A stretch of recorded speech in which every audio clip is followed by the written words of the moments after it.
Okay, welcome everybody. This is a pretty significant event. Subterrix continues to grow, and we already have a great platform for anybody who is detecting inland. And what BeachCut will do, and actually you're going to hear about more than BeachCut. Um, what BeachCut and other tools that we're going to show you are going to do is make Subterrix even more valuable inland. One thing that I'm super proud of is our commitment to excellence. We want this to be something that is spectacular, and we listen to users, and it's going to keep growing. We also have some news in terms of our reach.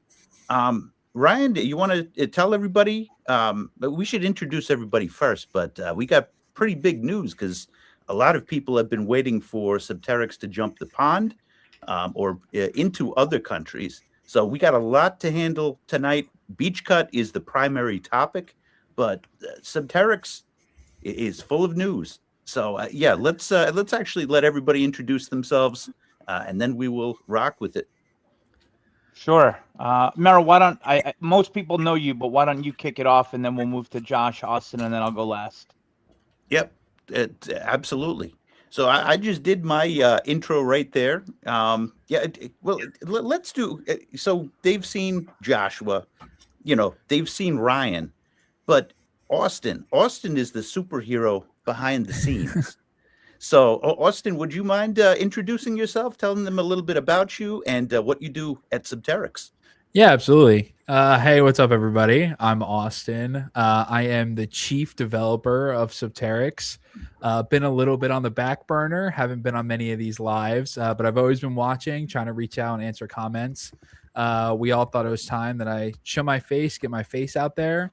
But most of the time, I'm just programming. Hey, everyone. Love to just make sure all of the data and all the systems behind Subterrix are working perfectly. My day job is I'm a software engineer, specifically I'm a contractor for the Department of Defense. So working with large contracts and, a lot of data at the same time is not unfamiliar to me. If you see a black tail running around, that's my cat. Sorry about that, but we have a request. Anytime that you see Austin's cat, just hit the like button. Hit the like button for the cat. Yep. Yeah. So and I'll try to go. Feature screen whenever we see the cat. You guys just have to remember, hit the like button whenever you see the cat.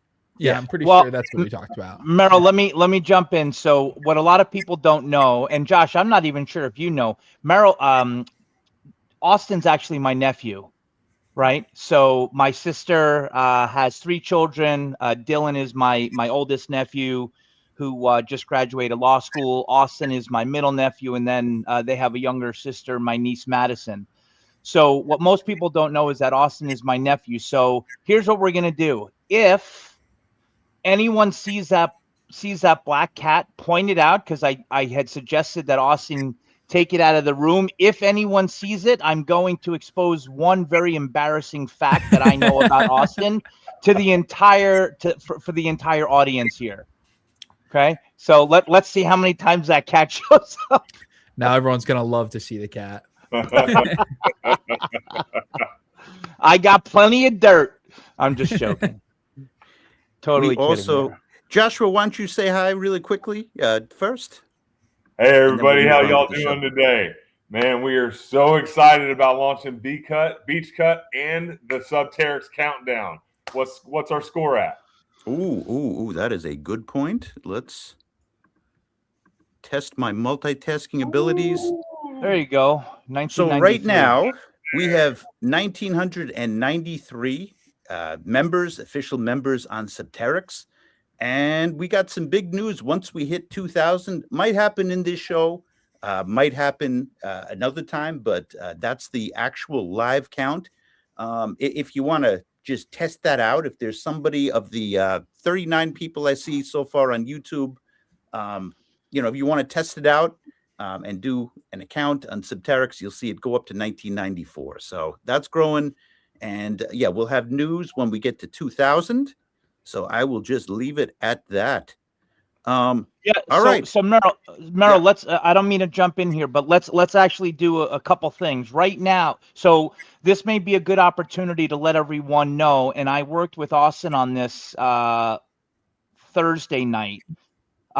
We're going to, from Subterrix's perspective, we're going to keep the ability for any user that signs up for Subterrix for a free account. It's going to remain for free. However, as of July 15th, concurrently with the launch of PayDirt, in order to keep our platform functioning the right way and efficiently and quickly, we're going to require that all non-registered users register for Subterrix as a free user. Right. So as of the 15th of July, you're not going to be able to use free tools moving forward unless you actually register for a free account. Right now, for those that might have not yet registered and have been using Subterrix as a guest, we actually have a promotion. That promotion is at and Austin, what is the code that we developed for that? Do you recall? Yes, it's bonus 100, all one word. Okay.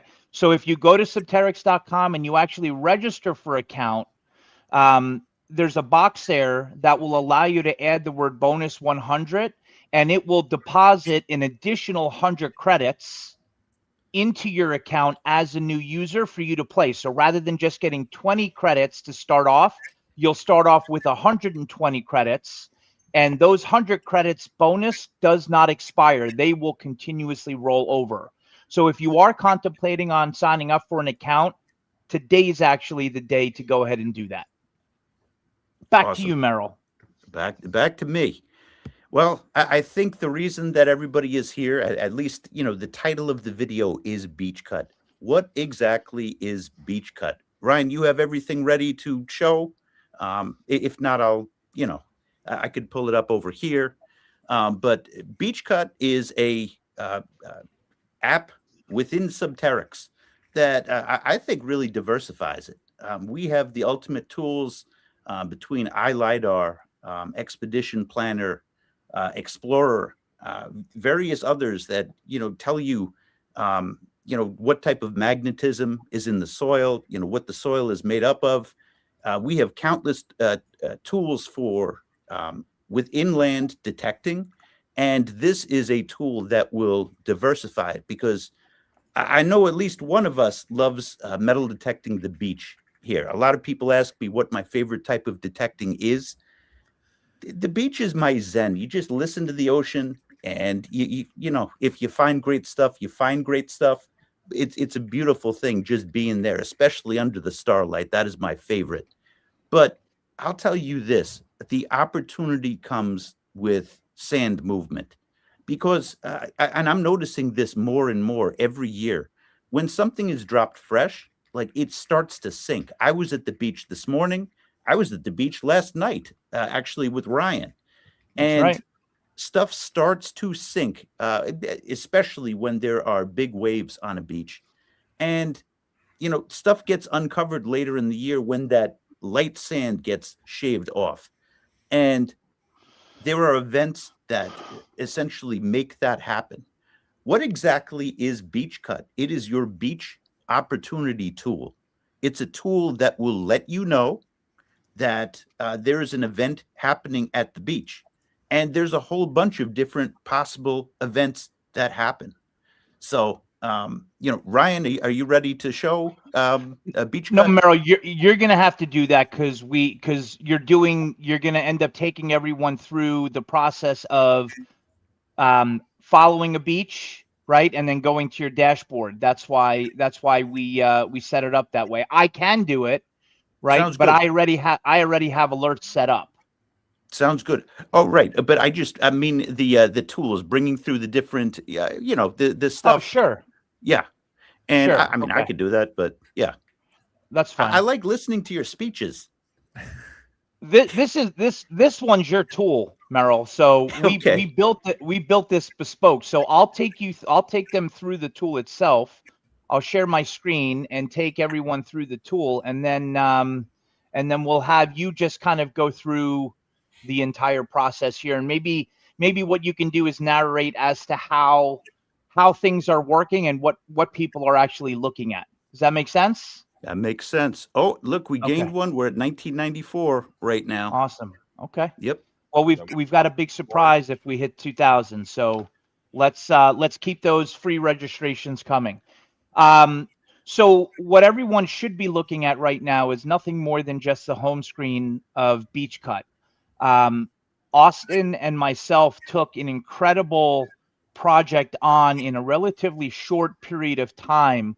Right now, we're able to track, follow every single grain of sand and droplet of water that moves in over 9,500 beaches across the United States and actually the Great Lakes up in by the Michigan area. What the tool is essentially meant for is to give you as a user, whether you are an elite member or a free user, a great sense as to what the conditions of the sand and the beach are doing at any point in the United States. Up top, on the top right-hand side here, I currently have the toggle set for all, meaning that if we zoom in, all of these dots across the continental United States are all individual beaches that we are tracking across the coastline. So from Washington all the way through the remainder of the United States, and you'll have to forgive me, I have a ton of windows open right now, but all the way through Texas, New Orleans, Mississippi, of course, around through Florida, up through the East Coast, all the way up through Cape Cod, and obviously into the New England area. On the right-hand side, for any beaches that are considered to be active, meaning where the beach is not considered to be calm, you can simply toggle that, and every single beach that is calm will simply disappear. And we actually happen to have, on a national level, pretty calm waters. We were actually looking down at Mississippi a little bit earlier, where there was some elevated markers. You do have the ability to look at two different views of the United States itself. This is just nothing more than the satellite, but you can look at stylized, and this is actually a lot of fun for when beaches and the beacons for the status of the beach are blinking and changing different colors. And what we're doing is essentially tracking the different states of the 9,500 plus beaches across the United States. Those conditions are going to be black sand, and Merrill, you'll get into the details of that. But black sand, when your beach is cutting, surge watch, rip bowls, elevated, nourished, rest, and calm. As you look, where I have currently 3 beaches selected, any beach that you save as a location is essentially going to be starred. So these are the 3 beaches that I actively watch. At any point or at any location, you have the ability to click on that beach. So this one in particular, I will click on, and you can see that this one in particular you're monitoring, but I can tap to open. And what's going to happen, and Merrill, you can essentially take everyone through this. It's going to give you all of the technical details as to what's happening. So Merrill, please, by all means. Sounds good. All right, so let me start by switching my screen. And hold on.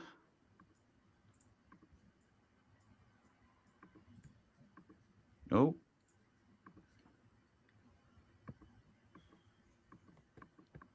It's not letting me before presenting a screen. Oh, I see. I have to remove yours first.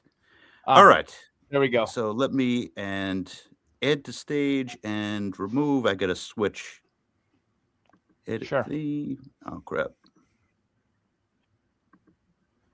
So remove. Oh, presenter invite. Bear with me, people. Sorry about this. And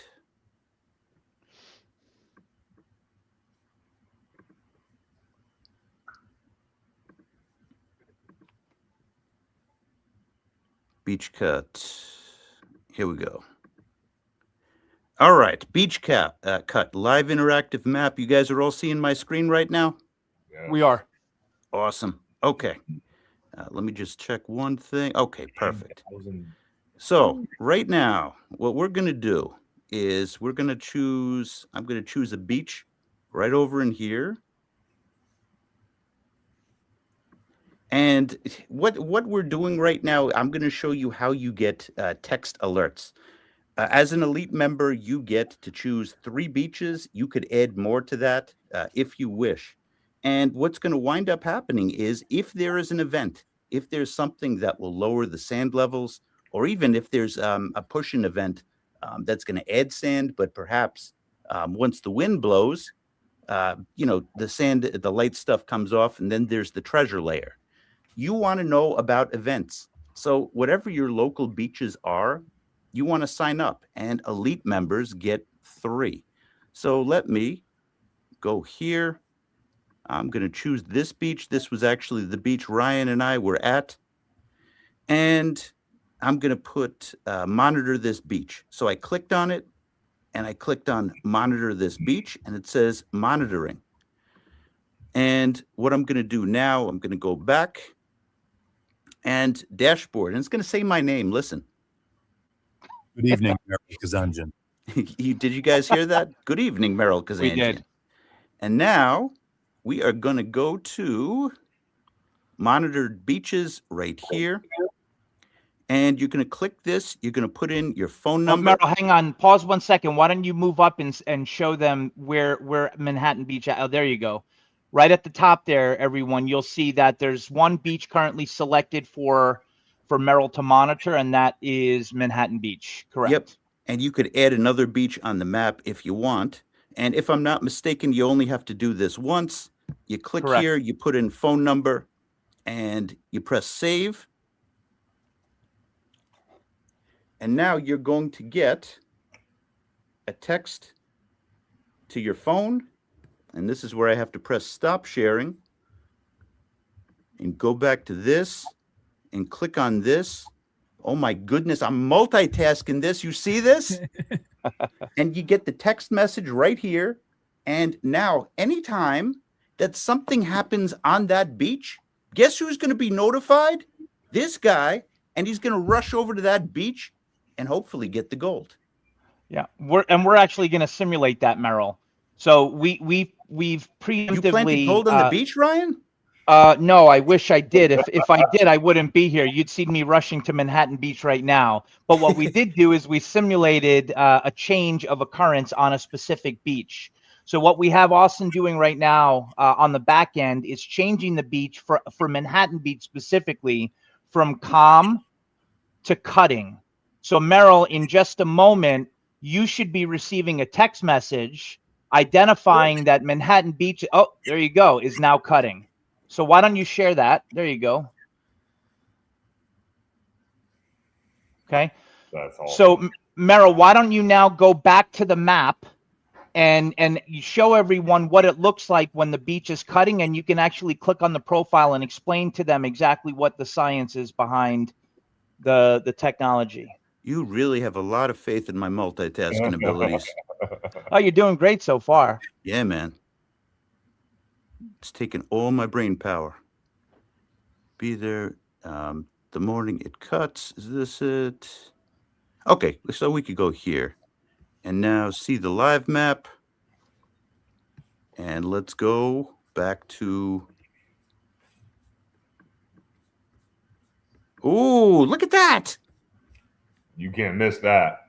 So the star is for the beach that you're, Safe. that you are watching, but look at the red around it. So we're simulating a beach cut right now. But this plus the text message, this is what gets you to say, all right, I'm going to rush over to that beach, and I'm going to go and I'm going to go get some gold. So Yeah. essentially, Remember, you've got to click in. go back to the map, please. I don't mean to interrupt you. And actually click the beacon and take everyone through the data that the platform shows them on the beach that's actually cutting. Okay. You also might want to check the counter. Share screen. BeachCut. One thing at a time, Austin. Okay, what time sensitive. what am I doing? All right. So now simply click on the beacon that's lighting up, and now tap to open.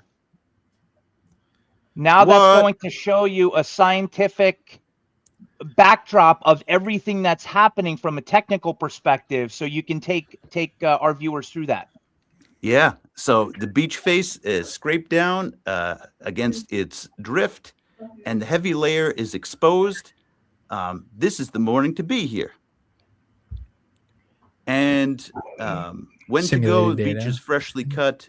Best exposure is the low tide at Sunday, 12:05 a.m. That's when you got to get there. And the read, the beach's face is scraped down against its western drift, and the heavy layer is exposed at the base of the cut. Surf is running 0.7 meters near normal, and the cut is opened around. And it would be different if it was, we're simulating this natural. Right now. Yes. Yeah. Correct. This is a strong window. Get here before the next few tides rebuild the face, work the base off the cut, and the freshly exposed wet sand just below it. These numbers come from a nearby wave model rather than a buoy right here. So treat them as a close estimate. Why is it and hold on, Merrill, I just want to point out the honesty of the platform and the integrity that we have, because we have a zero hallucination policy. Yes. That the platform is smart enough to identify that Manhattan Beach is in this state because it was a manual administrative override, right? So the system can tell when things are eventually or at some point manipulated, like in this case where Austin did a manual change to show everyone the cut of the beach. So that is the amount of transparency that we mandate in every tool that we put out. Yes, absolutely. So yeah, you get all of this, and look at this: current conditions, wave height, dominant period, the swells. That's amazing. Wow. Literal the wind. drift. Yep. Yeah, drift. Oh my God, this is incredible. And then the history of the beach, as far as it. Merrill, scroll down a little bit. That's the history of that actual beach between when the different stages of cutting and calm. Wow. Incredible stuff. So let's I'm going to stop sharing right now for a moment. That's pretty incredible, guys. So, thank you for putting this together. And, there's a lot of, this is based in science. I mean, books, my knowledge.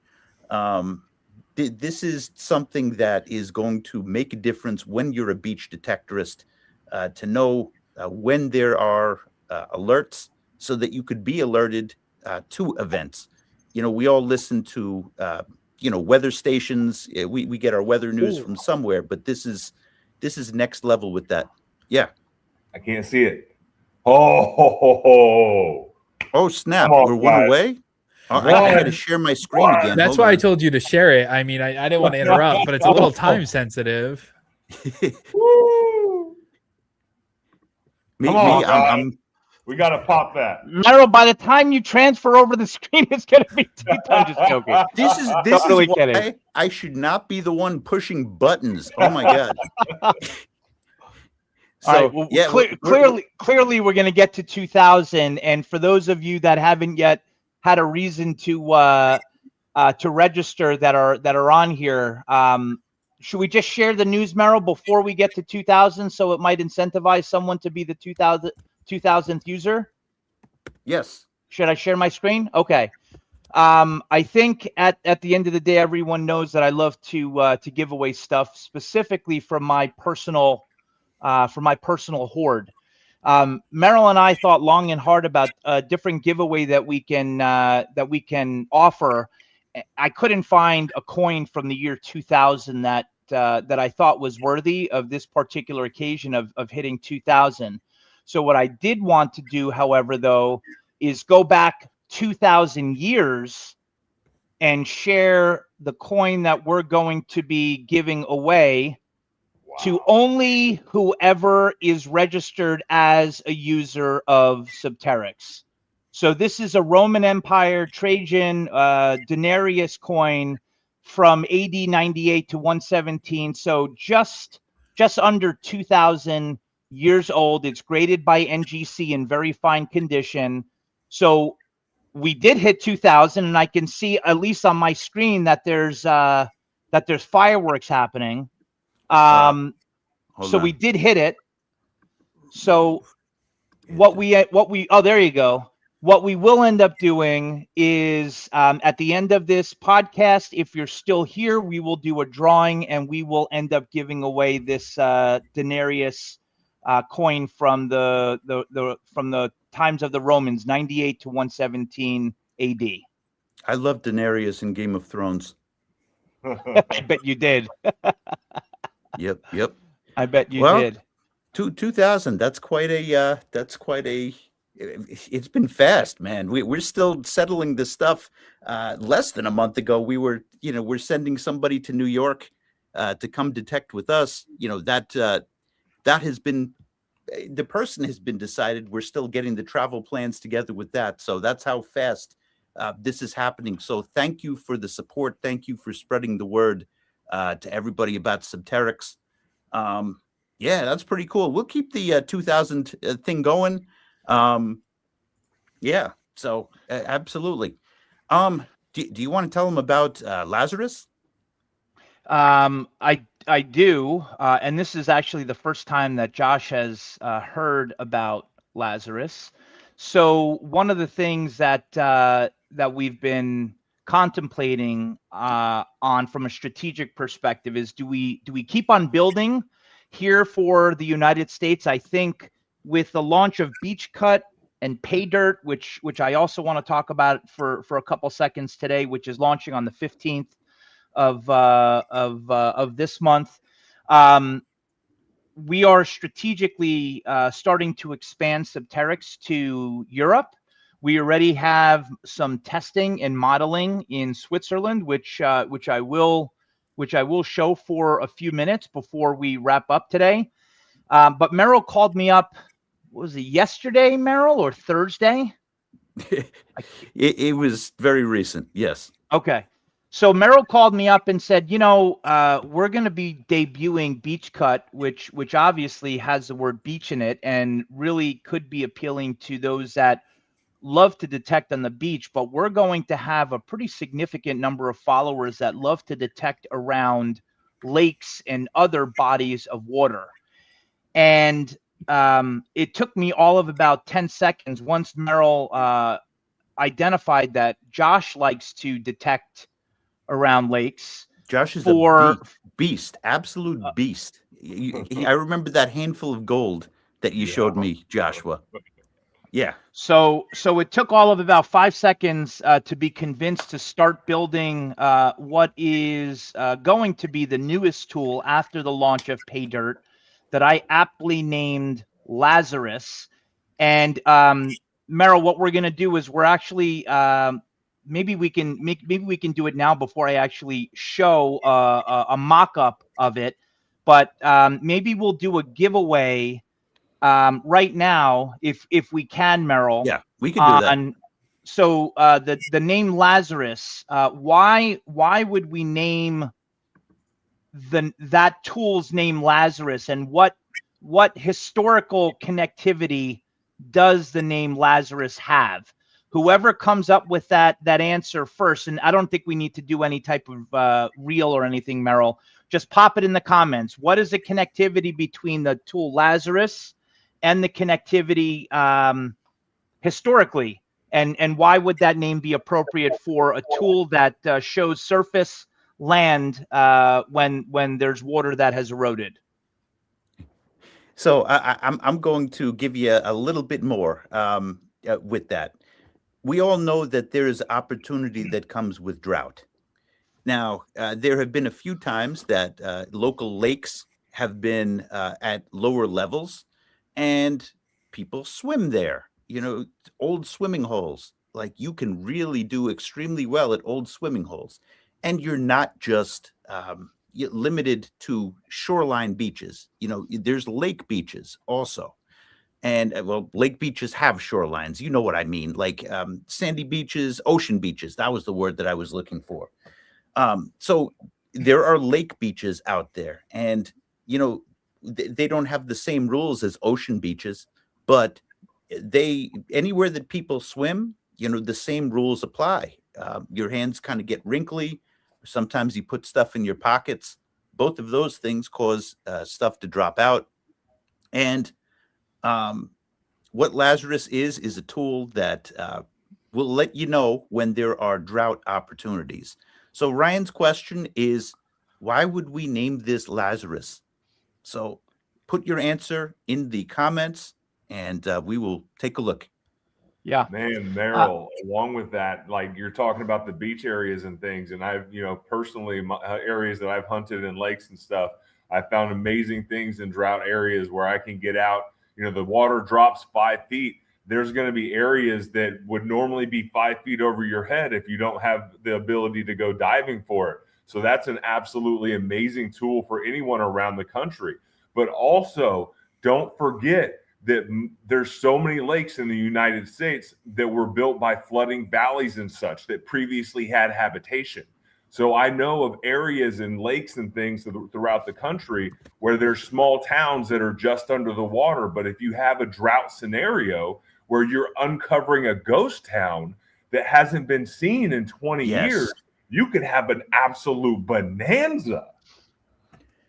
Well, Josh, you're gonna be happy when you see this this mock-up. So Merrill, I have that ready when you want to change the screen there.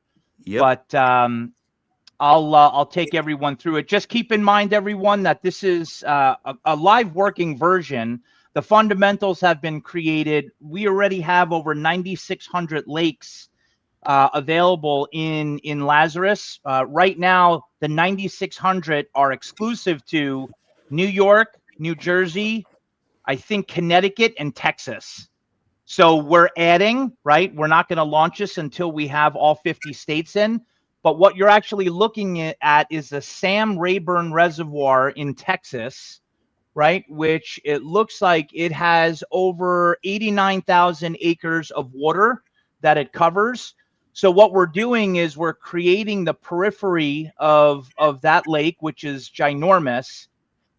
And as we zoom in here, any solid pulsating area is area that currently has land exposed, which usually is covered by water. Right? Subterrix so what you is will an opportunity tool. Correct. So what you will be able to do essentially is drop a pin at any location at any one of these areas, and of course create an opportunity for yourself to navigate to that particular area. This is all live data, right? So we integrate both historical and live data. So as I scroll in, the dotted lines are represented by the normal pools, which is, it looks like NHD. The observed water line is a solid outline. The newly exposed tables is the pulsating orange. And we also will be putting in there historically significant points of interest. So we have one here modeled, but I haven't yet populated the data here. So you'll essentially be able to go anywhere within the contiguous United States and create opportunities for yourself and identify what lakes have droughts and where specifically you might be able to detect that usually is covered by water that now has land exposed.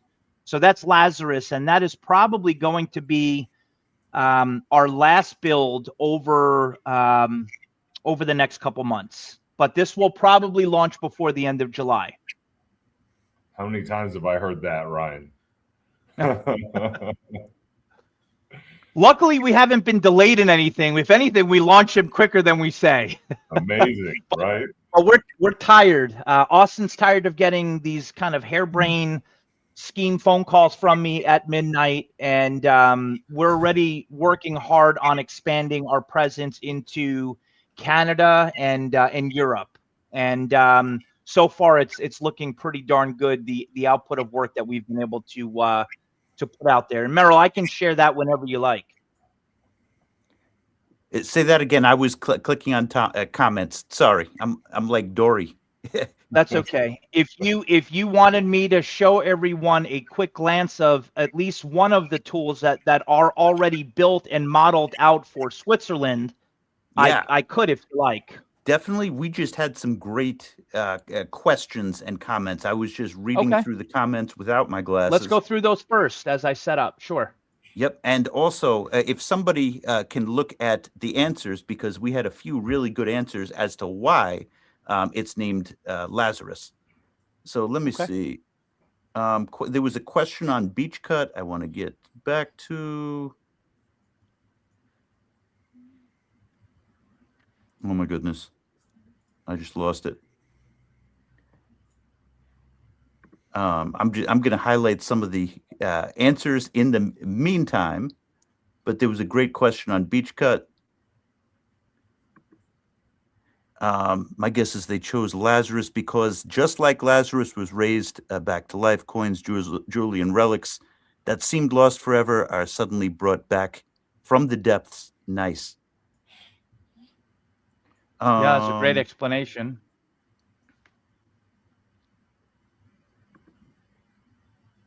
Lazarus, thanks for sharing. Oh my goodness. This is beyond my multitasking abilities.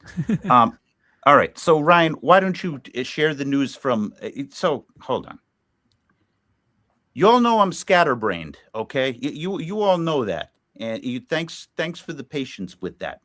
What we're going to do, Ryan is going to show that segment. We're going to put a mental note to go back and, get that correct answer, about Lazarus, because, we offered a giveaway for that, or, prize of some sort.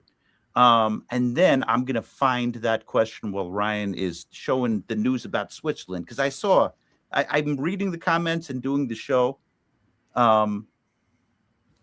Whatchamacallit, a lot of people are wondering, like, when is it getting to Canada? When is it getting elsewhere in the world? We made our first steps towards that. This is huge. We've got much huge news, like within the scope of this show. So, yeah. So let's do that. Ryan, I'm going to go back to your screen. Okay. So let me just share the right screen here. Yep. And I'll find that question. Yeah, go ahead, Merrill. So I can take it for a couple minutes. So what you're looking at here is an incredibly sophisticated tool that we already started to build out for Europe. Switzerland in particular is not the most lax on metal detecting, but it's one that has an incredible amount of technology that we can collect and that we can leverage to enhance not just our tool in Europe, but I've actually asked Austin to bring some of the technology that we uncovered in doing this due diligence to our LiDAR solution in the United States. What you were about to see is taking the first stab at what we call Alpine Scan, which is the European version of iLiDAR, right? It looks and feels different from a qualitative perspective. The technology that we learned about and what's accessible in this tool will within the next couple months be available and be made to use on our iLiDAR platform here within the United States. So at any particular location, I have the ability to virtually change absolutely any toggle here. I'm going to start off by keeping the LiDAR map off for the simple reason of just wanting to show you the level of detail that we are able to pull almost down to a point where you can take a look and you can actually, if a dog was present and walking around at this location, you would be able to see it. It is the clearest opportunity zone that we've been able to find. And not only is it clear from a vertical perspective, but similarly to what people absolutely love about LiDAR is that we're able to go 3D. Now, we do have a 3D version of this, which I will show in just a minute, but I just wanted to give everyone an example that no matter where we go, we are able to drill down and get such incredible clarity virtually anywhere in Europe. Okay, this one in particular, we started out with Switzerland. So what I can very simply do here is just toggle out, and what I'd prefer to do is go to a more mountainous area, this area looks pretty good. I can flip on map, and I can toggle over the slider to LiDAR. And what this technology is able to do from a clarity perspective, once it re-renders itself, is actually a better rendering or a better outline of LiDAR than what we have available in the United States. And let me actually go aerial here. There we go. That's what I wanted to show. Okay, so I can zoom in, and you'll have to give it just a moment because I've got a lot of windows open, but the clarification on this LiDAR is better than anything that I've ever seen in my life. And it's also way faster than what we have seen, at least. At any point in time, I can change from multi to mono. Okay, we can obviously do a slider from one side to another. But if there was a particular area, for example, this farm that I was interested in looking at, okay, I can simply click on terrain scan here, drag an area that is somewhat close to the size of what I wanted. Whoops, I have way too many. I don't know how that happened. Sorry, guys. My mouse is stuck. I've got too many apps open. Yeah, I had the same problem. There we go. Yeah. So I'm gonna start a scan, and the difference between this and iLiDAR is this is actually downloading the tiles. And what it's doing is it's showing you not only how to read this scan, right? Where warm red, the ground is raised above its surrounding, cool blue, ground is sunk, right? A combined red and blue is paired, which is a channel with banks, usually modern drainage, canal, or a street, right? So I can look at virtually any location. I can then ask it to explain to me what it is that I'm looking at, right? And this is where artificial intelligence and terrain scan comes in. So it's basically telling me that this patch doesn't show much worth digging. The land is nearly flat farmland, about 5 meters high overall, with railway line cutting through it. The scanner found no bumps, bounds, or ditches ranking high enough to investigate. About a third of the area is taken up by mapped modern features. That's perfect. I want to know when an area is not good to dig just as much as an area that is good to dig. This isn't going to give you any false indications whatsoever. We made this incredibly tough. What I will do, though, is I will zoom out. I will do a quick terrain scan on a larger piece of property and see if there's anything worth looking at in this particular area. I will then convert this over to 3D, and you will see what is some of the most amazing technology that we have. Okay, so here we actually have a way more interesting piece of property with what it looks like is about 30 different areas that we might be interested in looking at. 2 in particular are most interesting. So it's identifying 2 spots here look genuinely interesting. The land is gently rolling farmland, around 310 meters, dotted with farm buildings and tracks. Spot number 1 is a low bump about 14 meters long and 10 meters high. So we can simply click on it and we can identify what that is, right? Obviously, we can determine if that's something that we want to dig.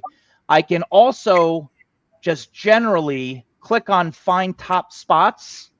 And what this is going to do is this is going to do the same type of scan, but this is going to expand the scan into a larger area and bring to you the most interesting spots that the technology through its terrain scan is going to suggest that you may want to metal detect. So right now it's computing, let's see, it's on tile 5 of 8. Now it's on 7 of 8, and it's going to come back to us with all the information that we're going to want, because we don't want to be analyzing the terrain. We want the technology to analyze the terrain and identify different areas that have anomalies in the ground that are going to be most compelling. And we're going to want details as to why those areas are most compelling.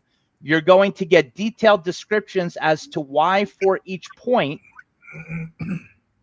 why the technology is pointing those out. Okay. As I zoom out here, what I really love about this technology and what we're going to end up bringing to iLiDAR here in the United States is if I click on 3D view, I then am able to literally, and again, this is just the first edition of this tool, but I literally can go through different hills and valleys. Oh, you'll have to excuse me. I pressed the wrong button. Hang on. There we go. Right. And just determine, are there other areas that I might be interested in metal detecting? Right. Are there any farmlands? And this just happens to be Switzerland. Doesn't have to be. This can be Wisconsin for all that I know. Remove the mountains. But this tool allows you to really get an incredible amount of detail on virtually any area without getting to it. Now, again, this is the first pass that we've had on it, and we need to do a lot of work with it. And I do have a lot of windows open, and this will end up clearing. But the level of detail that we're able to bring our users and the viewpoint that we're able to bring to them is better than anything that we've been able to put together just yet. And my computer really needs a restart. But I just wanted to show everyone what we're working on currently for Europe. And I wanted to identify that it's probably going to be available starting in Switzerland and then probably moving to Italy and some of that area before the end of the year. That is what the goal is. Awesome. Back to you, Merrill. Okay. Well, I was collecting comments in the meantime, so I'm going to put a few up. This one. So yesterday there was still tests on it. Start today. That's my request. Start today with BEACHCUT. Yes. Yeah. Start today. Okay. So that's that. Is there any chance that this is the answer, Ryan?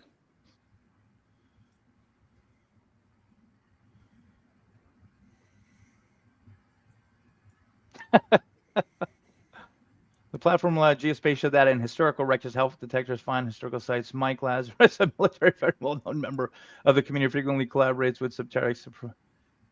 It's a good guess, but I don't think accurate. No. Okay. Good try, though, Tony. Very intelligent guess.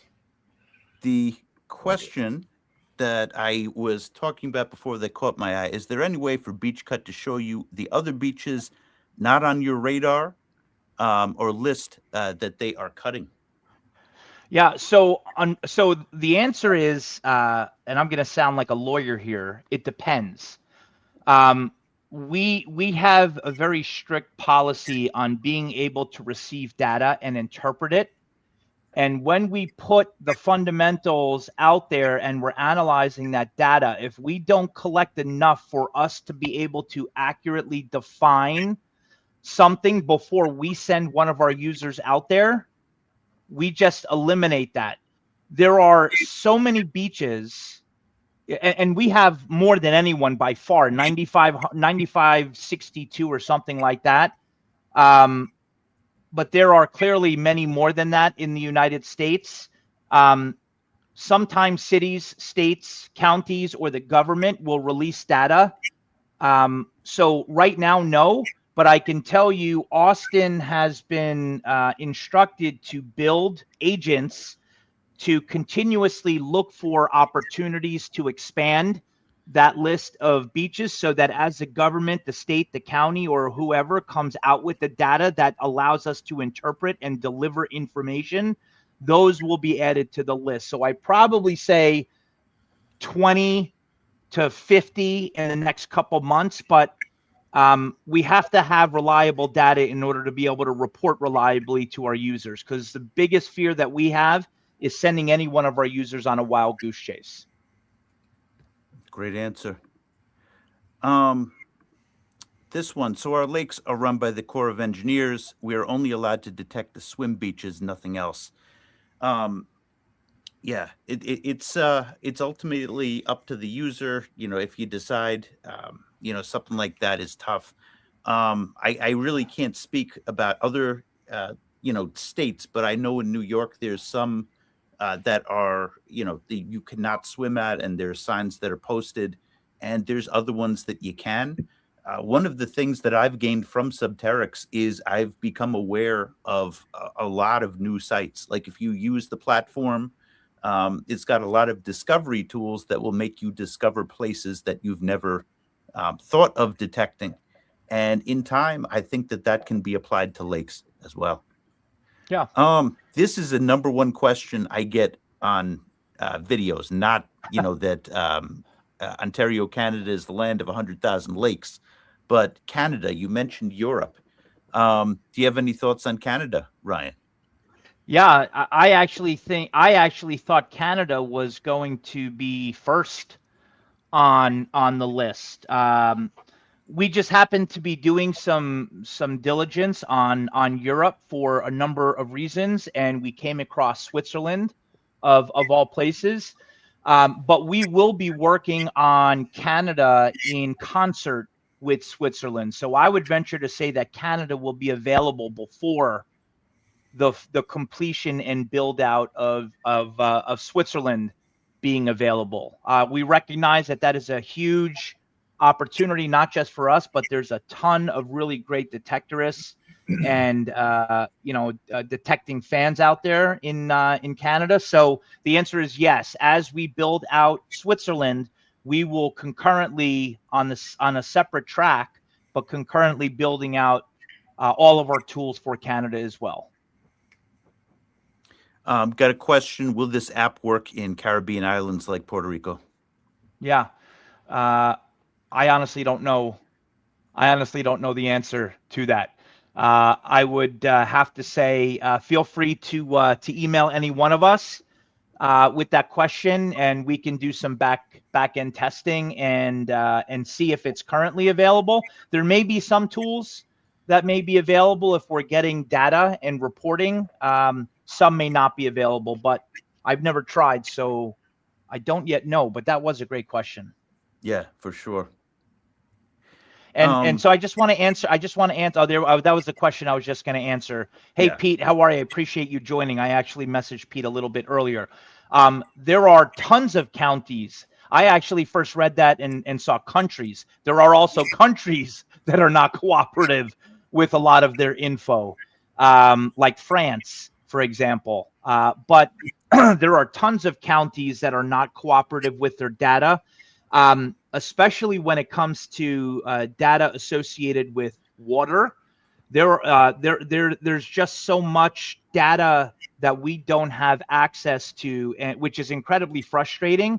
But we make the best of what we can have, and there's always a viability track that we go down to determine, even if we really want to build a tool and we feel like it's going to be useful, is there a use case for it? Number one. Number two, if we come up short on the data that we need, are there substitutes for that data that we can reliably come up with, right? So even for BeachCut, Merrill, there are tons and tons of areas, even in New York, that have absolutely zero buoys that report any data. So we then had to go to work, roll up our sleeves, and do modeling, historical modeling of what likely is happening with the current, the tide, the sand movement for that location. In that particular case for BeachCut, we were able to come up with some type of a support mechanism in order to deliver accurate data. But there's plenty of ideas that Austin and I have come up with where the data isn't just supported, and it makes it impossible to come up with a tool that's reliable. So yes, there are plenty of areas that don't cooperate, but more so, there's just a ton of areas that don't have any data. One of the things that I will announce here, and Merrill, you're probably not going to like it, but I'm going to do it anyway, is that we have just begun the process of becoming a competitor with historical aerials, right? Is that what it's called? Historical aerials? Historic aerials? Right? Yep. We attempted to collaborate with them. We tried as much as we could. It didn't work. So we are building out historical aerials for every state in the United States. With Why that would I being hate it said, I think that's great that you're covering that here. well, I'm like a chatty Cathy. I love announcing news that isn't necessarily ready to be announced yet, but they kind of piss me off a little bit. The reason why I bring that up is not because I'm so hell-bent on competing with them. We actually wanted to partner with them and bring just a much better model and user experience to the detecting community. The difference, though, here is that there are about 38 states right now that have tens and thousands of flat maps, right? They even have aerials of the state. But what they haven't done is connected the geotiffing to those aerials. So it's very hard to overlay the aerial on top of a satellite map. And historic aerials are the only ones that have actually spent the time, energy, research, and effort in doing that, right? New York has it available, right? Florida has it available, right? There are, I think we have 10 that we've been able to pull either through APIs or public data, but the 40 other states across the US, they do not have that available. So we're just going to go out and build it. And that's what we decided to do. And Scotty, you're absolutely right. It's not user friendly. If you're on the free version, I won't knock it because they've done a great job, but it's littered with advertisements. The screen is incredibly small, and I will not deliver a product that isn't beautiful and intuitive and user friendly. So we just decided to kind of chalk it up and stop crying about it and just go out and build it. Actually, Austin's going to go out and build it, so everyone can thank Austin for it. But that is another piece of news that I did want to announce today. Listen, I think this speaks on the commitment to excellence here, and that's one of the reasons I'm so proud of this. This is what you want to see. Transparency right there. We don't have it yet, but we're going to build it. I think realistically right now, like I use aerials. I've always used aerials, and they're helpful. Right now, we have the oldest aerials in 10 states. You could literally make Connecticut go back to the 1930s, New York City, at least. You could go back to 1924. You don't have that anywhere else. New Jersey, you could go back to 1930. A bunch of other states. The other ones, it's limited to 1980. Our topographical maps, I think, go further back than anybody's that's out there. Our maps, MapSeller has an absurd amount of maps. So we have some great research, and that's the tip of the iceberg in terms of research tools that Subterrix has. We have AI that's, connects all of this, you pick a point. You could do an expedition plan that tells you what's around and what are the best spots to dig. Nobody else does that. But yes, there's more growth to be had. I want to spotlight these gentlemen. Of course, Ryan, the founder, and Austin, the superhero, behind the scenes, who's, really built this. And I just wanted to say thank you. I'm so thankful to be a part of this. I think you just heard, I don't know why he thought that I would be upset that he'd say that here. This shows the commitment to excellence that we have. And, great stuff has been built. These guys are tired. I know they are. But, seeing those numbers go up every day, and I'm not talking about the financials, I'm talking about the users. Every day we go on the platform, we see the numbers of people go up. We just hit 2,000. Month and a half ago, we weren't at 300. So this is exponential growth. We're thankful, for you guys spreading the word. More is to come, more countries. We really are ambitious with this, and I'm so proud to be, a member of this team. So, Merrill, let me just add something, because of course, when we've 10x'd our size as far as users are concerned in the last couple months. And I'll say it till I'm blue in the face. And he just joined, and I know he's very humble, but we owe a ton of gratitude. Ken King from Adventures in Dirt just joined us. Ken and his friend Tony Frangella, 5280 Adventures, host a podcast on Wednesdays called Relics Radio. They were really the first to host Merrill and I on that podcast, and that is really what spawned the growth. It's almost kind of like the genie was taken out of the bottle, and it was difficult for us to kind of put him back in and maintain control. So I wanted to extend the most gracious thanks to Ken. I know Tony can't be here. It's actually his dad's 80th birthday. But I did want to extend an incredible thank you to Ken. He's been incredibly gracious with his time, testing the tools, hosting us, putting up with my nonsense. So Ken, thanks for joining, and thank you for everything that you've done for myself, Merrill, and for Subterrix. I also want to take a second to shout out the gentleman right here, Mr. Joshua, who, really behind the scenes and person to person. This is our guy that, in terms of events that we're going to be going to in the future. The person who kind of sparked the idea in terms of inspired the idea. Josh is a hero. He served for this country. We have over 200 veterans that are subscribed to our platform. Veterans don't pay anything. And, he's also the head of our ambassador program. So, really proud of this team. This is just a bunch of good people who love metal detecting, who, really want to do something great. So, yeah. Merrill, do you want to transfer things over to Austin and have him talk a little bit about Cellar Hole?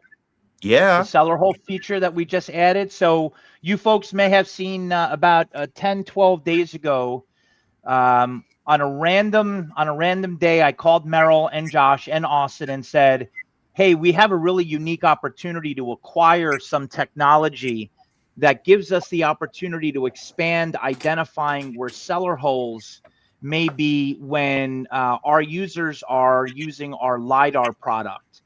And we ended up coming to an agreement for to acquire that technology. The problem is that we essentially had to deconstruct it and reconstruct it and stitch everything together to give our users the experience that we wanted to, and for the math to keep on mathing. And that was really all of Austin's doing. I actually didn't have a single thing to do with cellar holes. That was all Austin. But Austin, why don't you talk a little bit about what cellar holes does, what you did, why it's an attractive tool for those that are using the LiDAR product that we have, and if you need Merrill, I, or Josh to jump in, feel free. And just a friendly reminder, if Austin's cat makes a cameo, everybody has to hit the like button. Everybody. That's true. She fell asleep on the desk, so All I right. don't know. We won't wake her up, and I won't tell an embarrassing fact like I said I would. Lovely. Yeah, absolutely. So cellar holes, we did a little bit of a secret soft launch. Didn't put too much into it. It's on the iLiDAR page, and it's available to run after iLiDAR usually does its thing for just 1 credit. And I know you talked about how we got it a little bit, Ryan, but going a little bit more into that, we did receive some information from somebody who was loving Subterrix and had developed their own software for detecting cellar holes. And we loved it so much. We did come to an agreement with them. And their deliverance for what we received was fantastic. It just also included their own version of seeing LiDAR and seeing hillshade. So we pride ourselves on the way our iLiDAR and our LiDAR tool works in general. So using their specific algorithm to find cellar holes based off of the LiDAR data in the area is really what we wanted. So it took a little bit of work to extract that from the rest of the program they had delivered to us. But once that was done, we stitched it right into the dense and sophisticated LiDAR data that we're able to pull on Subterrix, and just found that we got some pretty spectacular results. So it lives on the iLiDAR page. It's just 1 credit to run, and each cellar hole spot that it pings for you on your map is one that we will show our confidence for. So the algorithm will actually go in, take in the data point in particular, run out in a waterfall method, and relate its location to the height of the points around it and figure out the slope, the difference between those 2 points. And based off of that number, that is what we come to and give a confidence score for if we think that area is specifically a cellar hole. Yeah, I'm actually gonna Austin, as you're talking, Merrill, switch over to the cam for my screen. I actually have iLiDAR show up, and I will switch over as Austin's talking and just run a quick cellar hole. Perfect. Okay. Yeah. Okay. So where am I going, Austin? So it's right there on the top right, cellar holes. You can see it costs 1 credit. Once you click on that, just like the high res feature, it gives you a circle where you know it's going to run, and a little dot that's going to be in the middle of the screen. And when you click scan for cellar holes, it's going to start doing its thing. It analyzes the terrain. So in that specific area, it's reading in the exact LiDAR data points. And there you go. It actually works really fast. And each of those points, our algorithm believes is a cellar hole. And you can even see at the top its confidence. We don't show anything below a 60% confidence. So that all of these ones that are showing are above 60%. And for each one, you can see some important information about them. So it's depth, its actual area, its size, and how much its edge is sloping. That's that slope I was talking about between the points earlier. And most importantly, coordinates and a QR code that you can scan right on your phone, and it'll take you to Google Maps to take you right to that spot. So this tool is really cool. Instead of worrying about looking on LiDAR, looking really closely, adjusting the brightness to look for cellar holes, this algorithm does a great job at finding them for you. Awesome.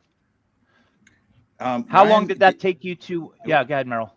No, I was going to ask you, don't forget to choose the winner of the Lazarus thing, because we offered that before. And yeah, we also got to do the thing for 2000. But go ahead, finish your question with this. How long did it take you to make the changes in cellar hole, Austin, from the native technology that we bought to make it available on Subterrix? How many hours of development was that? It took a while. I would say it was probably a good 20 hours of development, or 20 plus, maybe even 30, of just extracting and taking this algorithm that was very nice and worked very well, and then translating it to just work with a ton more LiDAR points. But it was fun to do. I love the data behind it, and I think it resulted in a pretty awesome tool. Sweet. What I'm going to do before we select Meryl, you can just give me 1 second here. I'm Yep. going to actually go into my messages and I'm going to show everyone an image that I got from a user of ours that for the first time used the cellar hole tool and took a picture on site of what it was he was looking at when he actually went to the location. So, Meryl, maybe in the meantime, you want to do the while I look for the picture, if you want to do the if you want to do a hashtag for the Roman coin, Yep. we can certainly do that. And then when we're done with that, we'll certainly do the giveaway for the answer. But I do want to end up finding the picture of the cellar hole that we got. Okay, so let's see. Let me share this. Add to stage. Oh, I gotta take this one off. Okay. So what we're going to do is we're going to do Subterrix. Keep it simple. Oh. Hashtag Subterrix. Start collecting responses. Yep. And this is for the 2,000-year-old Roman coin to celebrate 2,000 users on Subterrix. And literally a month and a half ago, we were just like 300. So we thank you for the huge growth. Yep. Just so, a recap. Admiral. Yeah, just a recap of the show. BEACHCUT is live right now. It is a tool that spots opportunity on beaches. So those of you who live by the coastline, you should definitely check out BEACHCUT. It tunes you into when important events happen at a beach that cut down on the sand levels, because it's pretty common knowledge that the low times in the beach where the heavier layers are up, that's when you get the gold. So that tunes you into that. We also started teasing a tool. It's not live yet. It is called Lazarus. And hold on, at the stage, there we go. It's called Lazarus, and that is a lake tool. Oh, here we go. There's the coin. Lazarus is a lake tool. So the opportunity when it comes to lakes inland is drought. And I've heard actually that there's been a drought in a lot of parts of the country right now. And what Lazarus is going to do, and that Austin and Ryan, they work very fast. But what it's going to do is it's going to keep track of all of the lakes, or as many lakes as they can in America, and let you know which ones are in drought, perhaps which ones have been dredged, just by using data, public data that's available. And it helps us as metal detectorists spot opportunities. Subterrix is an opportunity platform.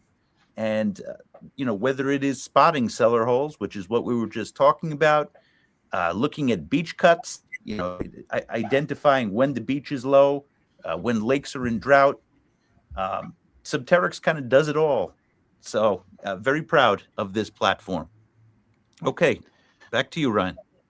Yeah, no. So this is a coin that we're giving away. It's a Trajan Roman Empire denarius from AD 98 to 117 in very fine condition from NGC. I did see several people. Type in hashtag Subterrix, but they spelled it incorrect. If you can enter it multiple times. It's only going to register once, but I want everyone to spell it so that you're entered in the drawing. So it's Subterrix. Okay. Yep. So how many entries do we have, Meryl, for the coin? We have 38 entries. Okay, we've got 71 people here, so I can't imagine that there are 30 some odd people that don't want a Roman coin. So please get your entries in. let's see here. Hey, Andrew, how are you? We have a bunch of friends here. I hope they're trying to get in. Angie, you have to do hashtag if you don't mind. So hashtag Subterrix. I did see a question about are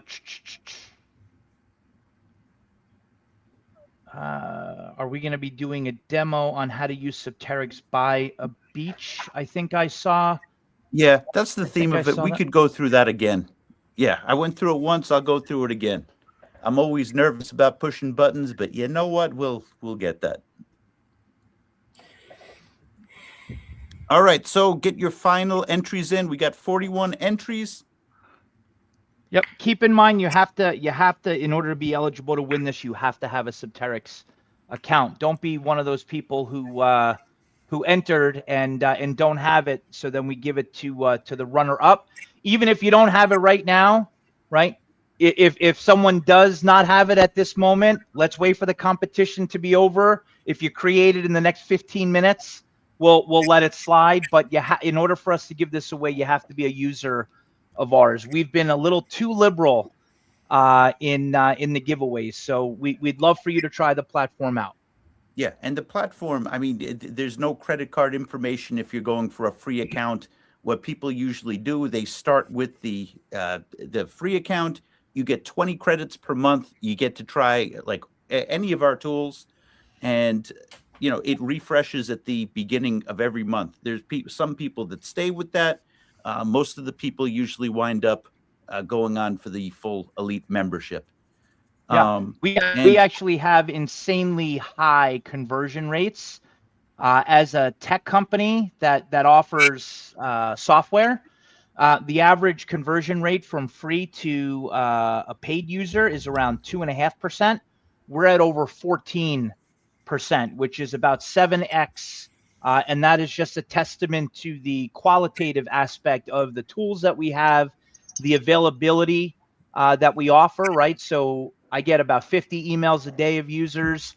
I try to leave Josh, Merrill, and Austin alone. Sometimes I'll pass those on to them when I'm dealing with too many issues, but we are available. We are a small business, and we certainly are looking forward to hearing from you if you are having an issue or you just enjoy the platform. And by the way, Jerry Tally 802 said, hope I can figure out how to register for a free account. I missed most of the stream. Jerry, you can simply go over to subterrix.com. On the top right-hand side, you can click register. As you do, there's going to be a box actually for you to type in bonus 100. We are offering bonus 100 credits for every new user between now and July 15th. Jerry's my buddy. So Jerry, you could you've texted me before. You could just text me. I could walk you through that. That's no problem. Yeah, it's very easy to do. Also, it's just a matter of like finding the tab. There's no credit card information or anything like that. We want people to be comfortable trying the platform. And if you decide, this is something I need more, I need to do more research, then you buy. All right, we ready to draw? Let's go. Do it. I think we're ready. Here we go. 2,000-year-old coin goes to Kenneth Goth. Nice. 38.95. Congratulations. Great win, Ken. Congratulations. Yep. And tell you what, I'll put my email address.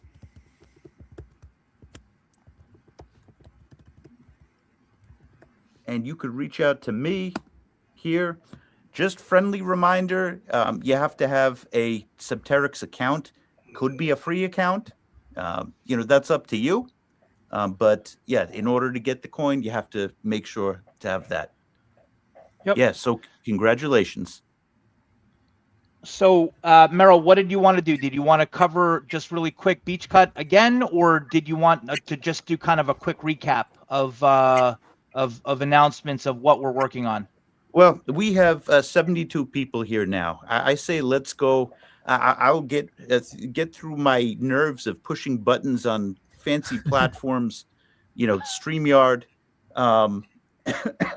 And we'll go through BeachCut again because the theme of this is the launch of BeachCut, which is Let's a do big deal for us beach detectorists. Okay, so I'm going to stop sharing here. I'm just talking myself through this. Share screen. And while you're waiting, Paul Pash 6494 said, "Do military members get elite benefits?" They get all the elite benefits. So we have a program, Paul, called BASECAMP, which you can find on the footer of our homepage. Every month, we offer 100 free credits to military members, whether you're active duty, retired. Josh, it's your military card, or is it DD-214 that we asked them to upload? Yeah, any form of military ID, whether that be your retirement card, your VA card, or your DD-214 will suffice. Okay. Oh, great. You're in already. So the bottom line, Paul, is that you get access to all of the elite tools because we have a universal credit system, right? So each tool pulls between 1 and 5 credits, depending upon what it is that what tool you want to use, and it will just deduct from the 100 credits that you're allocated each and every month. Instead of 20 as a free user, we allocate 100 credits to all veterans that are registered as a thank you for your service. So I am glad you're in, and I hope you're enjoying the platform. Sorry, Merrill, I just wanted to get that question answered. No problem. Teamwork makes the dream work. All right, here is a beautiful image of the wonderful country of America. And you'll notice that there is an outline right now. Right now, it is outlined in white, and that's because, look at this key here, you have all of these different events. Black sand perhaps is the most important one. That is when the beach is eroded and windswept. And man, you could get great stuff when that happens. Cuts, that's very important. That's when you see cliffs at the beach. And you get down to those lower layers of the beach. Surge watch. A lot of people don't like storm surges, but they're important because when you get storm surges, you get a lot of sand pushed onto the beach. But guess what else gets pushed on? This swim area of the beach. So you might not get to it right away, but once the wind gets to that, this is something that you hit after the fact. Rip bowl. So a riptide, we know they're dangerous, but they cause those bowl shapes, as Terry Shannon would put it, in the beach.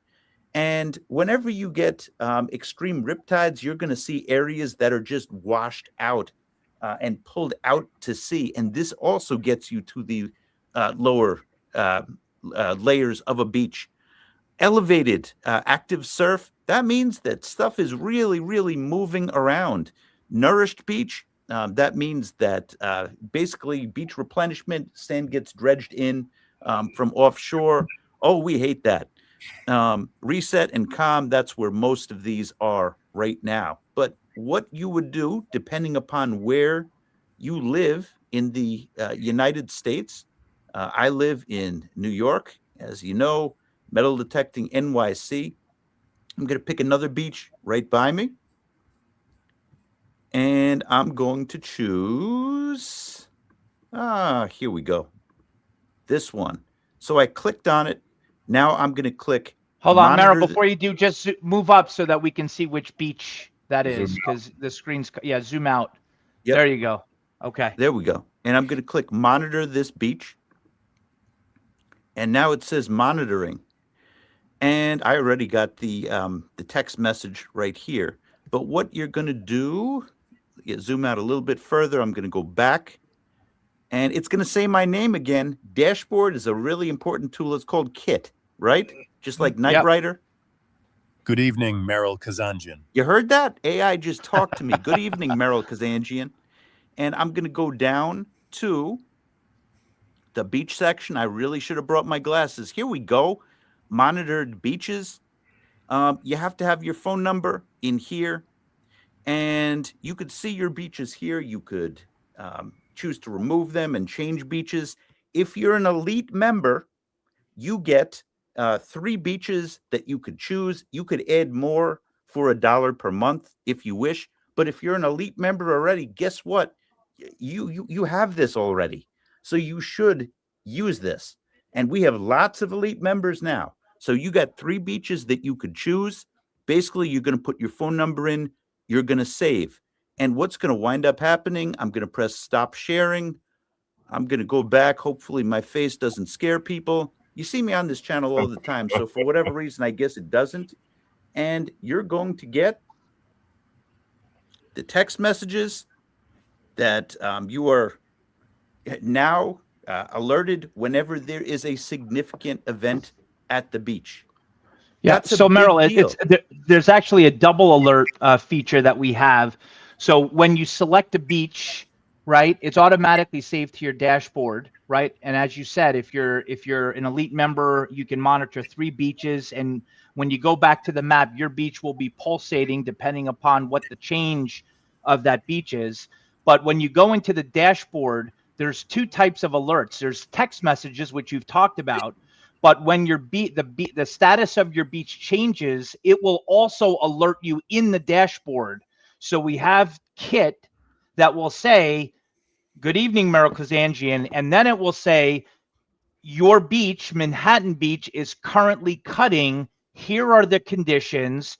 The best time to go is between 9:03 and 12:15 tomorrow morning.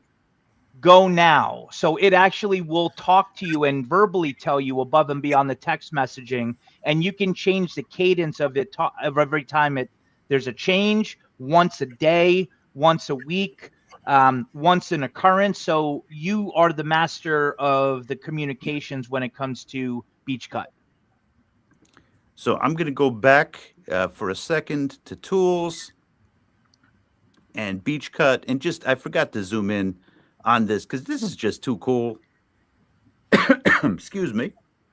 Everything is calm right now, but you'll see it. If you check back on this periodically, you'll see with the color chart down here that it is connected. So let's go to this beach right here and tap to open. And you could see calm. And you could see a log of events. This to me is very, very important.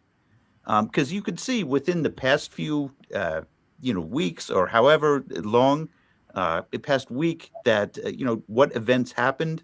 Because let's say you missed something. I mean, you wouldn't miss something because it's going to be sent to your phone. But, you could go back. We get text messages every day. It's right here. Current conditions, guidance, next time to go to the beach. This is top notch, guys. I'm so proud of this. Austin, did you reset the cutting for Manhattan Beach? I did. I set it back to real data. Yeah. Okay. Yep. Make sure. Every time the status of the beach changes, this page will also change and provide you with specific data as to why it changed, what the conditions are, when you should go, why you should go. So for every status change outside of alerting you, it will give you the why, right? And that really is the purpose of this. It's not just to inform you of the change, it's to give you an understanding that, hey, there's black sand exposed on your beach. This is optimal conditions, or the beach is currently cutting. You should go now, but the best time to go is between noon and 3:40 p.m. And you control the regularity and the cadence of its communications. So we're really proud of this tool. And if you're a beach detectorist, Merrill's one of the most well-known beach guys out there. I'm a woods guy. I did go out with Merrill last night. It was a lot of fun, but this is a great tool to use if you want to uncover some fun stuff on the beach. Yep, absolutely. We have to pull the Lazarus. Did you find the Lazarus correct answer yet? There was a lot of correct answers. So here's what I'm prepared to do for the first person that communicated that correctly. And Austin, I'm actually going to ask you to look for it real quick. For the first person that gave the right answer, we are going to give away an XL kit from our Subterrix store. So that's going to include copper and bronze cleaner, through we're the exclusive distributor of a Spanish coin cleaning company called Aventor. So we're going to give away a bronze and copper solutions cleaner, gold and silver cleaner, a custom set of cleaning pencils, and a Subterrix button and coin vise as part of that giveaway. Anyone else that answered it correctly, we're also going to manually go in and add an additional 100 credits to your account. Awesome. So And we'll go through the Lazarus- feed here. Yep. Lazarus is a tool that monitors lakes. We all know that it's an opportunity when lakes are in drought, old swimming areas. It's like new land. So that's what Lazarus will do. It is in the works. I hope you can all see, like, we're trying to make this better by the day. We're very proud of it where it's at. But we have a commitment to excellence, and I hope you can see that. Okay. Yeah. 2012. So did we find? We're in 2026 soon. Yeah. Let's see here. Oh yeah. 2012. That's right. Yeah, I think the first correct answer was actually shown. I think that belongs to a Mr. Leonard Borowski. No, I Scrolling back love up. Lenny. No, Lenny was late to the game. He just provided the most complete answer. I'll find it. Lenny, don't be mad at me. I just sent you an entire kit. But hang on one second. It was a great answer, but it was not the first one to come up with the correct answer. So I'm gonna find it real quick, and then we'll let's see here. In the meantime, what I'm going to do for the veterans is I'm going to put a link to Basecamp in the chat. And this will also get you to Subterrix. But if we have any veterans that are watching, you get 100 credits per month for free, just if you sign up with Basecamp. That's that. No gimmick to that. We're thankful for your service. Absolutely. And you guys, if you know any veterans that do not metal detect, especially if they have, a history, like PTSD or something like that, I'm telling you, tell them about metal detecting. Tell them to just give it a shot. Let them use your machine one day and go to a city park with some headphones and just dig some modern coins or something. And they will be amazed at the significance outdoor therapy has with mental health and things like that. And then that doesn't just go for veterans. Anybody with, those kind of concerns can be very benefited from our hobby. It's not just our platform. It's not just Subterrix. We just want to provide a way to help our hobby grow and to help, the community overall. That's a big part of what we do. So we got the question, where do you upload the documents? I just sent the link, and you will be prompted. You just click that and just follow the prompts, and we'll look at it, and yeah. Yep. You'll be so the first person to have answered the question within regards to Lazarus was Andrex T. So Andrex, I don't know what your first name is, but I'm gonna assume it might be Andrew. Merrill, if you post your email address so he can reach out and we can send him out an Excel kit, that would be absolutely awesome. There we go. And I already got the oh, there he is. Yep. I already got from the first winner, who's already an elite member, elite user. Oh, Andrew, there we go. Okay, cool. All right. Yep.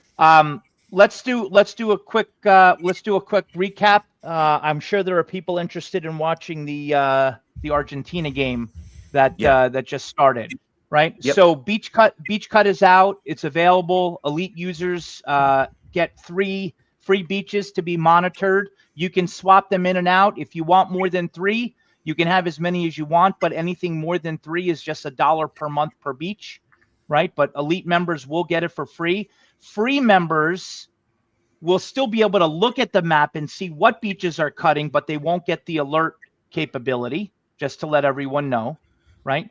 Subterrix has expanded into Europe. We're currently working on beta versions of iLiDAR, Expedition Planner, and some of the other stuff that we showed a little bit earlier.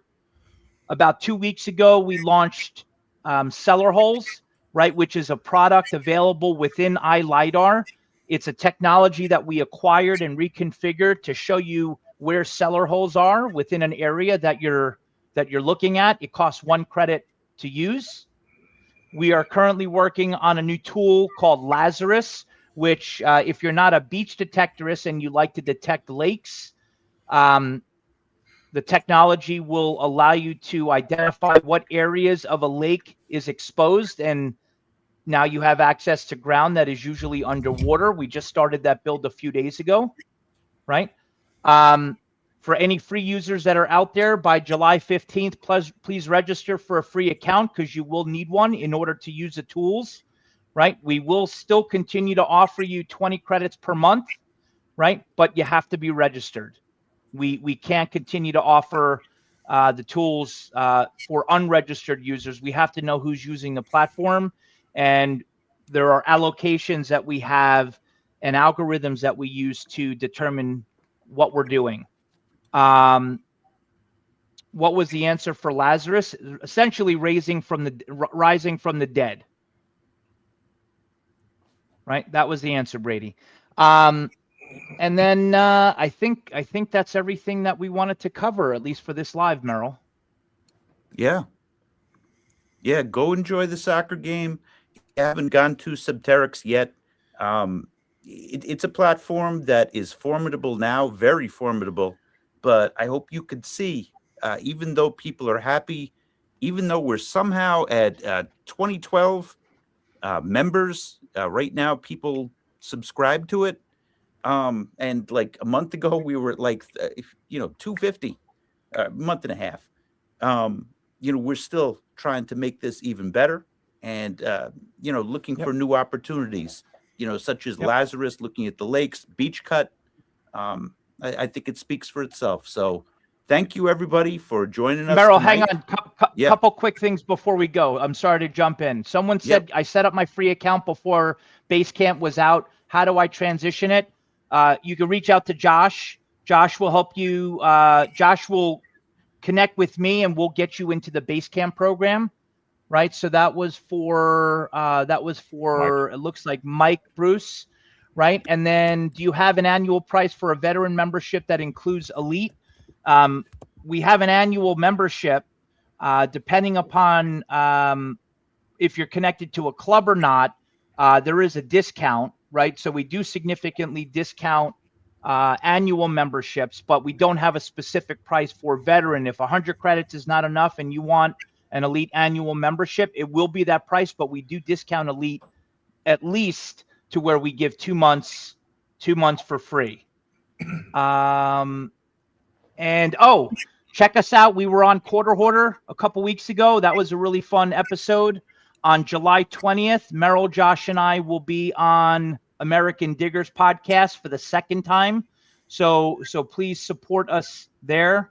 And thank you so much for all of your suggestions and being users. We love you guys, and we're looking to continue bringing you the best platform that metal detecting has seen. All right.